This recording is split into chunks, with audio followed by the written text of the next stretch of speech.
empresa pode impactar em várias outras empresas Pode, também, meu. sim. Vários negócios, né? Inclusive, uma coisa que é verdade, a BlackRock, ela estimula o ESG e ela pressiona as empresas para seguirem o ESG. O Reis comentou aqui, fez um superchat, a responsável pelo atraso do Brasil é a corrupção. Ótima colocação, porque assim, a corrupção, ela é o sintoma do nosso subdesenvolvimento, não é a causa. Então, para você ter uma noção, em todo ano, a gente perde, se eu não me engano, 400 bilhões para corrupção. Só que a gente perde 800 bilhões, ou seja, o dobro, para sonegação de impostos. Então, a sonegação de impostos, que é o dinheiro que não entra no cofre, tem um impacto maior no orçamento da União do que o dinheiro que sai da corrupção. Ah, mas isso quer dizer que a corrupção não é nada? Não, a corrupção é um problema endêmico no Brasil, é muito sério, mas não é a causa do nosso subdesenvolvimento, é uma consequência da gente ter instituições políticas fracas. Então, por exemplo, tudo no Brasil se resolve com um jeitinho, tudo, vou dar um jeito e tal. O nosso jurídico tem pouca transparência, tem pouca eficiência, o próprio nosso legislativo e executivo. Então, a corrupção é um problema sério? É um problema sério, mas não tá entre os problemas mais sérios do Brasil. Por quê? Porque é um sintoma da doença que a gente tem, que é a doença do subdesenvolvimento, né? Das instituições fracas, da baixa produção econômica, da baixa industrialização, dos serviços pouco sofisticados. A corrupção é só um jeito que as pessoas deram de desviar o dinheiro, porque dá para desviar, infelizmente. Corrupção realmente é um câncer no país, né, meu? É um Endêmico. câncer que acaba, tudo que você vai fazer tem um jeitinho, tem um esqueminha, é bem complicado. Sim. Ô, Loconte, tem uma pergunta agora que é polêmica, gente. Polêmica, deixa seu like quando eu falo polêmica aqui. Existe um investidor, o maior investidor do mundo, ele está investindo como se tivesse um... É o Warren Buffett ou Warren Buffett. Aham. É o mais conhecido, né? O Mais maior conhecido. não, o mais conhecido. Aham. Como se tivesse uma crise. Aí a gente pega alguns indicadores. Pega o ouro lá em cima, o ouro subiu Sim. muito, acho que uns 40% só em 2024 agora. Pega outros indicadores, a bolsa subindo também muito aí, várias empresas quase em topo histórico. Tem outros indicadores do otimismo que tá muito bem ali. Mas assim, tendo esses indicadores, o Warren Buffett parou de comprar ações, vendeu ações da Apple, comprou mais caixa ali, ele tá deixando o dinheiro dele bem líquido. Uhum. E ele já deu uma ordem para parar de comprar ações, já não estão comprando mais ações. E ele também comprou um pouquinho de pizza, Domino's. Mas sabe, só um pouquinho assim, parece que é uma zoeira, parece que ele quer entrar pros livros de história. Tipo, ele tá fazendo uma movimentação, ele tá fazendo uma movimentação que ele tá se preparando pra uma crise. Aham. Qual que é a sua visão disso daí? Você acha que ele tá sendo muito zeloso e tal? Ou você acha que, assim, o global tá meio complicado? Ó, Luan, Sim. se tiver esse catalisador aqui, pode explodir, entendeu? Sim, existe um negócio chamado Síria, né? Que, assim, Conta aí pra gente. o Warren Buffett, pelo que eu já estudei dele, eu não sou nenhum especialista, mas pelo que eu estudei dele, ele é um cara muito cauteloso. Mesmo porque, por isso que ele também deu tão certo, né? Então, em qualquer indício ali, movimentação, ele já prefere tirar o dele, né, da reta. E o que ele pode estar vendo aí? A questão da Síria, né? Por que acontece? A Síria, por si só, ela não é um país tão importante. O importante é quem está interessado na Síria, né? Então, Israel já está próximo da Síria, já teve conflitos fronteiriços ali na Síria, também é interesse da Rússia e do Irã. Então, eu imagino que seja isso, né? Essa crise na Síria agora, que tem a ausência do poder do Bashar al-Assad, abre margem para as potências exteriores consolidarem seus interesses. Então, Israel quer que sejam ou território de Israel ou um governante pró-Israel. O Irã quer a mesma coisa. A Rússia, que também está ligado com o Irã, quer a mesma coisa. E talvez... porque normalmente as guerras mundiais, elas justamente desencadeiam de um país menor com conflito e as potências exteriores intervindo. Então, Primeira Guerra Mundial, né? Tem o famoso assassinato do arquiduque Francisco Ferdinando. Ele morreu na Bósnia, e aí a Sérvia declarou... Aliás, o Império Austro-Húngaro declarou um ultimato, e aí a Sérvia negou o ultimato, e aí a Rússia interviu, ou seja, não tinha nada a ver com nada, e aí por conta desse pequeno acontecimento que desencadeou a segunda maior guerra da história, né? Que é a Primeira Guerra Mundial. Então, pode ser que os interesses estrangeiros aí, nesse vácuo de poder, né, que deixou o Bashar al-Assad, possa gerar uma possível guerra entre Irã e Israel. E uma guerra entre Irã e Israel poderia gerar uma guerra entre Estados Unidos e Rússia, que é uma crise global, né? Eu acho que isso vai acontecer? Eu, particularmente, acho que não, né?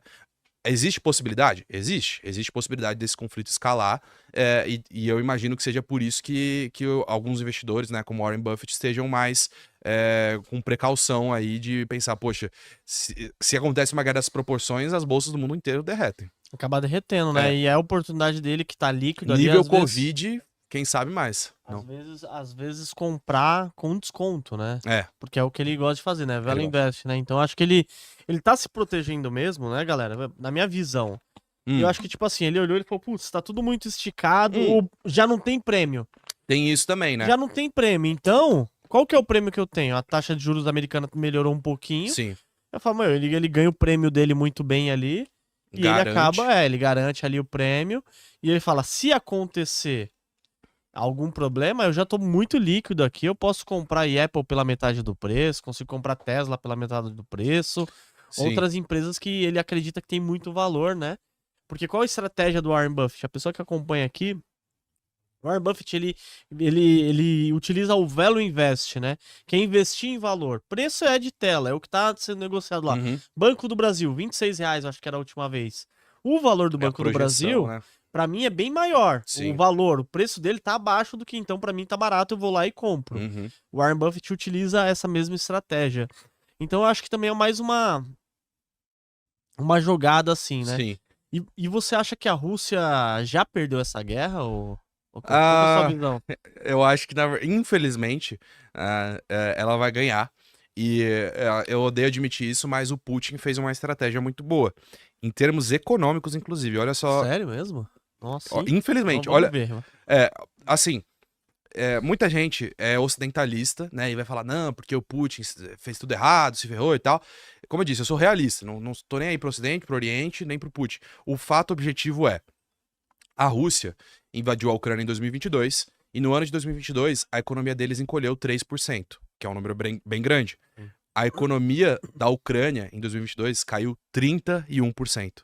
Caiu 1/3 do PIB da Ucrânia, foi pro ralo. Por causa de explosão, por causa de realocação ali e tal, né? Muitas pessoas tiveram que se mobilizar pra guerra, Sim. não conseguiram produzir e tal. Então, assim, 1/3 da economia da Ucrânia foi pro ralo em questão de um ano. E olha só, em 2023 e 2024, a Rússia voltou aos patamares econômicos antes da guerra. Ou seja, a Rússia voltou ao PIB que ela tinha antes da guerra. Então, economicamente, o Putin conseguiu se recuperar. A gente meio que menosprezou as sanções, né? Aliás, a gente superestimou as sanções e menosprezou o Putin. Falou, pô, as sanções vão ter um impacto muito grande. Tiveram, mas no longo prazo o Putin recuperou. Por quê? Porque a Europa depende muito do gás natural da Rússia, muito da matriz energética da Rússia. Então, o Putin recuperou a economia dele, então economicamente ele tá bem, e territorialmente ele já controla toda a região de Donetsk, que ele tinha interesse, e ele até conseguiu fazer incursões no sul da Ucrânia. Então ele conseguiu mais do que ele esperava. Algumas pessoas analisaram, quando o Putin começou a guerra, que ele queria dominar a Ucrânia inteira. Eu acho isso muito improvável. O que ele foi tentar fazer? Ele invadiu norte e sul para distribuir as tropas ucranianas. O interesse dele sempre foi a região de Donetsk, que é uma região de maioria russa e uma região com muitos recursos naturais, né? Então ele deu toda aquela narrativa, não, vamos combater o nazismo, não sei o que, isso aí é fachada. O que ele queria é o interesse econômico daquela região. Ele conseguiu, né? Conseguiu mais ainda. E o que vai acontecer, provavelmente?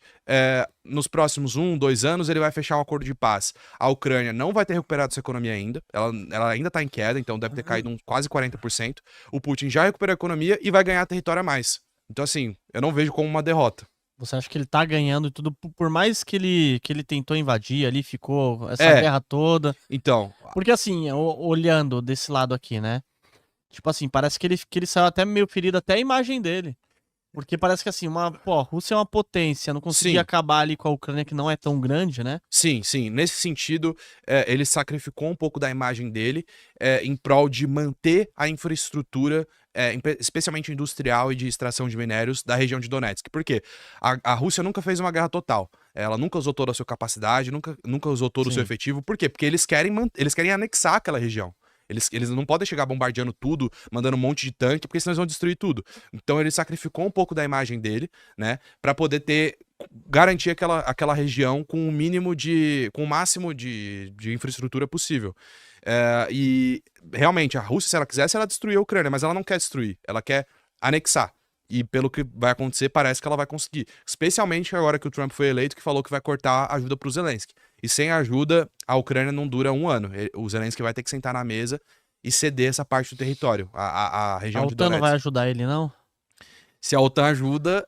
Ah, aliás, a OTAN vai continuar ajudando, né? Mas é o fluxo principal de capital É dos Estados é Unidos. dos Estados Unidos. Eu não lembro o último dado, mas acho que é na casa dos 60%. Então, tipo, 60% dinheiro, mísseis, tanques dos Estados Unidos e 40% se junta a Alemanha, Reino Unido, Todos. França, se junta todo o resto, não dá 40% mais ou menos. Nossa, então os Estados Unidos devem ter gastado uma grana Muito. violenta, né? Muito, e muito. Por isso que gerou muita inflação, né? Porque eles imprimiram um pouco de dinheiro, né? Não imprimiram a rodo, mas imprimiram para poder justamente compensar esse orçamento que, em parte, está sendo direcionado. E aí muita gente criticou o Biden, falou: nossa, você tá mandando nosso dinheiro, eu pago meu imposto e você ainda imprime dinheiro para mandar lá pra Ucrânia? Não quero, por isso que votaram no Trump, entendeu?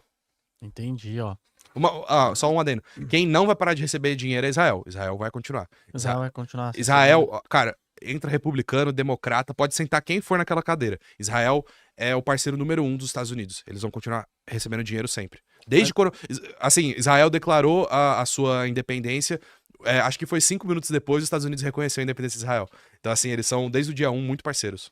E Israel também é que muitas pessoas falam, o Loconte, que se Israel for dominado ali por algum grupo de extremistas ali, pode acontecer um califado mundial. Pode ser ali implementado ali e ir pra fora, né? Isso daí foi um soldado israelense veio aqui e falou, né? Ele até Sim. lutou lá. Ele falou que esse é o principal dano ali, né? Eu entendo essa perspectiva, mas eu não vejo como uma possibilidade muito grande.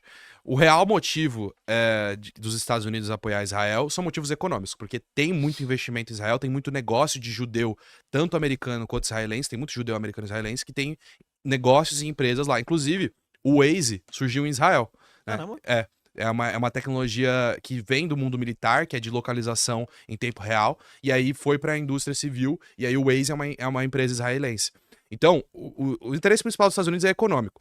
Essa afirmação, né, do califado e tal tem um fundamento porque Israel é o Ocidente no Oriente Médio, né? Ele é a representação. Ele é sozinho ali, né? Sozinho, cercado de inimigos.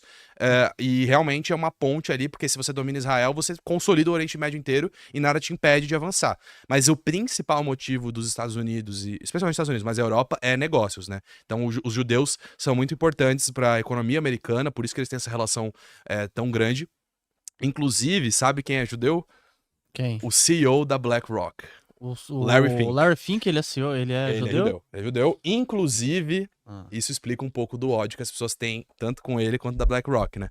Entrando nesse assunto, eu estudei bastante sobre a BlackRock desde quando o Monark me pediu para estudar.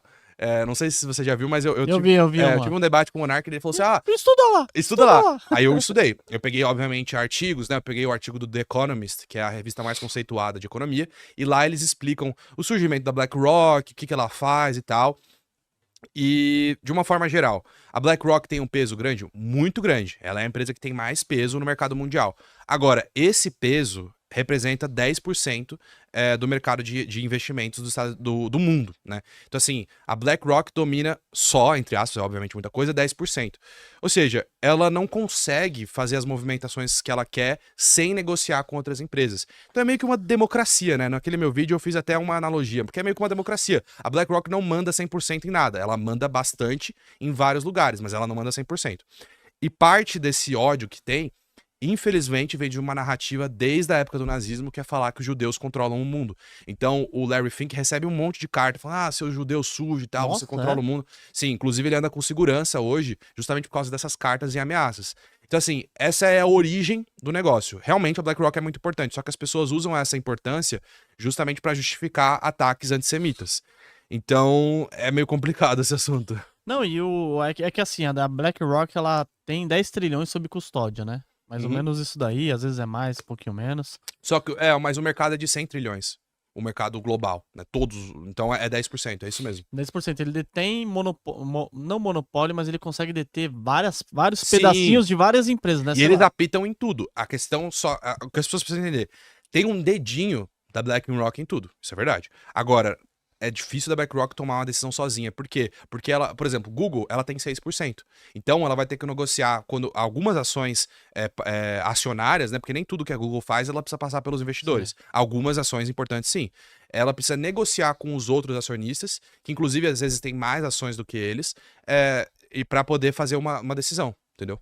Entendi. A BlackRock é legal a gente entrar nisso daí, porque ela é uma empresa, né, o Loconte? E realmente ela acaba tendo um poder, né? Tem. Pô, se Muito você grande. for analisar um cara que tem um pedaço de empresa tudo. de tudo em Sim. todos os lugares do mundo, ele acaba tendo.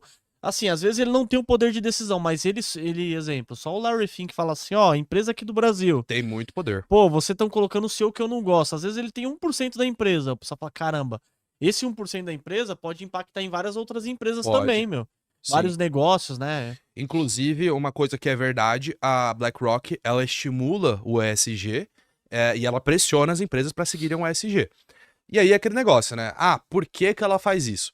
Eu já li várias cartas do Larry Fink, porque ele deixa cartas abertas, né? E ele fala assim que é o futuro e tal. A gente nunca vai saber o que se passa na cabeça dele. Pelo que eu estudei dele, eu vi entrevista, eu vi artigo, ele realmente parece ser um cara bem intencionado. Ele não é perfeito, né? Mas ele parece ser um cara bem intencionado. Mas aí pode dar margem para as pessoas acharem que eles estão querendo manipular o mercado e tal. O fato objetivo de fato, eles incentivam as empresas que usam SG, e se ele vê que a empresa não está adotando essas políticas, né, de inclusão, de sustentabilidade, eles cortam o investimento mesmo, não querem saber. E você acredita mesmo no ESG? Ou não? Então, eu acho que é muito complexo, né? Obviamente. Não acho que nem que é 100% bonzinho, ninguém, as empresas não vão, eu quero cuidar do meio ambiente. Não. Eles veem que é uma tendência do mercado, então eles vão apoiar. Mas também eu não vejo que é uma super manipulação mundial. Eu acho que é uma tendência e tem gente bem intencionada e tem gente mal intencionada nesse meio. O ponto objetivo não esquecemos que estamos no capitalismo, né? É um fato objetivo, e o capital vem acima de tudo. Então, eu falei da própria BlackRock. A BlackRock tirou os investimentos de uma empresa que tinha SG e investiu numa outra empresa super poluente. Por quê? Porque dava mais lucro. Então, assim, o lucro vem acima de tudo. A gente não pode esquecer disso. A BlackRock não chegou no lugar que ela tá se ela não prezasse o lucro. Né? E eu acho que tá tudo bem você prezar o lucro, não tem problema. As empresas que mais lucraram foi aquelas empresas que são consideradas sujas, né? Que é de cigarro, óleo, gás. E a inclusão, eu acho que às vezes é um pouquinho migué, porque ninguém inclui o anão. Cadê a inclusão do anão? Né, Matheus? Cadê a inclusão do anão aí? Do anão ninguém quer incluir, né? O bichinho fica lá jogado. Não é só ficar participando de algum evento ali, mas ó. Só chama o anão pra ir na Bolsa de Valores, o Lobo de Wall Street. Só pra ficar tirando uma onda sarro, lá. É verdade. Galera aí, comenta aí, você acredita no ESG? Qual que é a sua opinião? E também entrando no ESG e entrando também numa pauta um pouco woke, qual que é a sua visão da Jaguar? A Jaguar fez um comercial que balançou o mercado, né? E eu acredito que todo mundo que tá aqui já viu o comercial, você também já viu, né, Loconte? Mas o comercial só contextualizando pra quem não viu. A Jaguar é uma empresa que faz uns carros, super esportivos. Sim. E tem aquele público bem específico, né? Tem. Aquele cara que gosta de um carro esportivo, que tem um tigrinho lá e tal. E, ele corre igual um Jaguar, tem até um Jaguarzinho. Aí ele fez um comercial muito woke, né? Que muitas pessoas falaram assim, esse woke que eu tô falando é um comercial que parece que é um, sei lá, um batom, alguma coisa assim, um comercial de batom, um comercial da Avon. E mexeu muito com o mercado. Qual que é a sua visão? Então, as empresas, né, na economia a gente estuda, o mecanismo que elas usam é o que a gente chama de experimentalismo, que é fazer o quê? Jogar o verde e ver se as pessoas compram ou não. Algumas empresas são mais experimentalistas, outras são mais conservadoras. Eu acho que a jogada da Jaguar foi muito ambiciosa e foi muito além do necessário. Eu sempre defendo uma postura moderada, né? Eu sou uma pessoa moderada, uma pessoa razoável. Então eu não acho que você tem que ser nem super 100% progressista e quebrar com tudo, e também nem ser super conservador. E nesse caso, eu acho que os pontos negativos foram muito superiores, né? Eu acho que as ações dela caíram, né, e tal. Então eu acho que não foi uma jogada acertada. Eu não vou defender, né? Eu não uso a palavra woke, né? Porque pra mim não tem muito sentido. Eu uso pautas progressistas, né? Então eu não acho que você precisa ser 100% progressista o tempo todo. Eu acho que ela foi progressista demais. Eu acho que é possível você ser progressista demais. Especialmente pro mercado consumidor, que é o dela. Eu acho que ela não foi uma ação acertada. Então, as empresas vão testando. Algumas testam bem pouquinho, outras testam muito, como foi esse caso. E o ponto ela aprendeu a lição e eu duvido muito que ela vai fazer isso de novo. Não, Digo e muito. engraçado, né, Loconte, que eu fico pensando, falo, mano, passou pelo diretor, O que passou na cabeça desses desceu, caras, né? desceu ali pro gerente, vai descendo, vai descendo, vai descendo. Imagina um cara que vende um carro desse e vende um comercial. Não, Imagina o cara ali, que é o seu João ali, que conhece o não tem cliente, ele fala, meu Deus do céu, o que fizeram, meu? Agora eu que tenho que vender esse carro, eu tô lascado, eu vou, ó, acabar me ferrando, né? Porque realmente, né, tem Sim. vários comerciais aí que acabam acabando com a... E o acaba mercado com a cobra o empresa. preço. O mercado cobra o preço. Eu não acho que vai ser o suficiente de estragar completamente a empresa, nem falir, nem acabar com a reputação dela, mas vai ter um impacto grande. Já tá tendo um impacto grande, né? Impacto negativo, né? Negativo, exatamente. Acaba acompanhando. Galera, tá acompanhando a gente aqui, deixa seu like, se inscreve no canal. Para analisar ações, BDRs, fundos imobiliários, acesse a plataforma do Investidor 10. Inclusive, para você gerenciar a sua carteira, saber quanto de dividendos você vai receber. Inclusive, eu deixei a carteira da minha filha, a Laurinha, ela tem 3 anos e já invisto para ela. Todos os ativos tá no link aqui embaixo.